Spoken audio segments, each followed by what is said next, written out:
कोमल बुद्धि, पहली बार हम धर्म पढ़ने बैठे और पहली बार में ही हमें पहली छह डाला पढ़ा दी गई और उस छह डाला में सबसे पहले हमारे दिमाग में भर दिया गया मुनिव्रत धार अनंत बार। इसको कूट कूट के भरा जाता है, जैसे दूसरी मिशनरियां आतंकवाद को कूट कूट के भरती हैं। इस तरह से ही प्रारंभ में ही जिस तरह की हम बुद्धि बना देते हैं, वैसी ही बुद्धि बच्चों की बनने लग जाती है, पीढ़ियों की बनने लग जाती है। और यही हमारी पुरानी छह डाला करती आई है। हमने सबसे पहले क्या सिखा दिया कोमल बुद्धि में?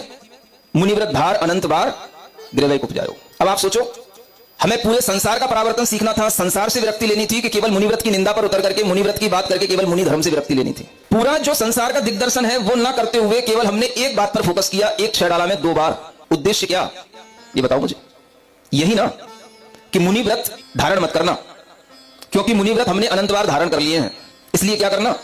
सिर्फ सम्यक दर्शन की चर्चा करना, सम्यक दृष्टि बने रहना। सम्यक दर्शन से ही मोक्ष मार्ग होता है, मुनिव्रत से मोक्ष मार्ग नहीं होता। जब तुम्हें ये पंच परावर्तन का समूचा ज्ञान होता तो तुम्हें संसार से विरक्ति होती, और जब तुम्हें केवल मुनि के अनंत परावर्तनों का ज्ञान कराया जाएगा, केवल अनंत बार ग्रेवेक की बात कराई जाएगी, तो तुम्हें मुनि से विरक्ति होगी।